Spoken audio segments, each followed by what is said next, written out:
Hello, and we return to the third extract of El Rubio Bravo, the King of the Swordsmen.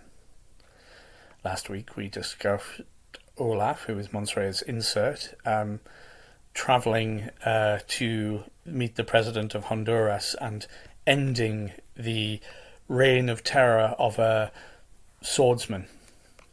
However, Olaf so far has been travelling more or less alone, and no true hero travels alone.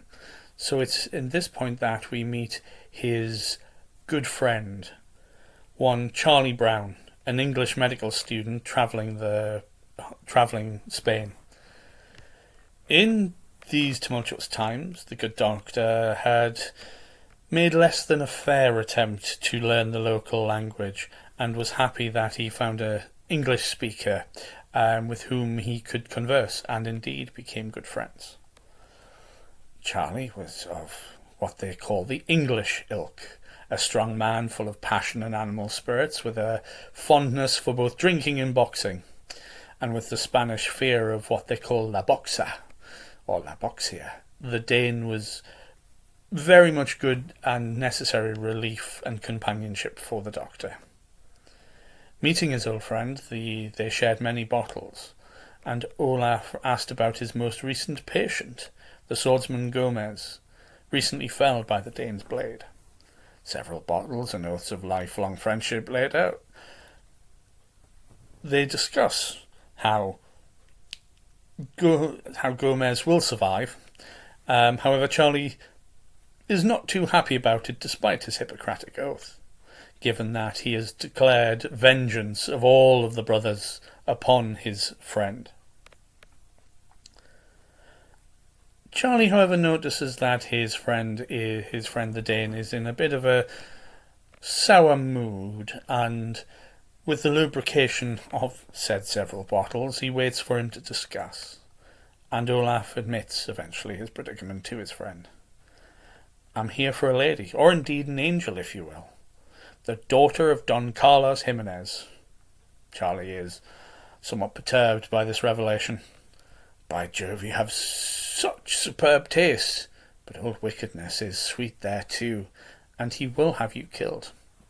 Dane's confused about the name, the old wickedness, and Charlie quickly explains that the president of Honduras is that one and the same named old wickedness, a man born to all sorts of thuggery, murder and theft, and a list which leaves no offence absent. Olaf and Charlie decide quickly that if he is caught in the dark unarmed, Olaf will indeed be a dead man, and resolve to make sure that he is never caught in such a fashion. Charlie agrees to stand by his old friend, having given an oath of lifelong friendship and support, and shows him that at his waist are two old Navy-issue revolvers. He is quite happy to provide them in support of his good and only English-speaking friend. Olaf recalls the tale as to how he met Carmelita at the court of Madrid, where he was an instructor, and Don Jimenez, a rich Cuban looking for favour. He is invited by Jimenez to teach all of the Don's army and private forces. A master instructor like he would be quite well sought after. However, when he arrived, he met Carmelita and was instantly smitten. Don Jimenez was less impressed that this penniless pauper of an instructor would be so bold as to make claims upon his daughter. As suitors arrive for Carmelita's hand, Olaf does the honourable thing and fights each one of them over a matter of honour, and duels 49 times, winning 49 times. But the Don is not happy with this, and in a more nefarious aim, has a barber bribed to bleed him, and bleed him well, meaning that he's incapacitated. He asks him to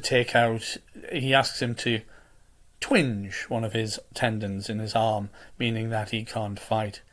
With a wounded arm that would heal poorly and no money, and having been bled to the point of near death, Jimenez flees to Honduras with Carmelita, thinking that he is done with the braggadocious and indeed, sadly for the Don, relentless Dane. Charlie has a plan, as he knows little Spanish, but has indeed been taking what he refers to as Spanish lessons from one of the ladies of the court, a lady who is in no small way acquainted with Carmelita, and with almost Shakespearean farce levels of planning, they make their plans for Carmelita to teach Spanish to the rather well-spoken colonel.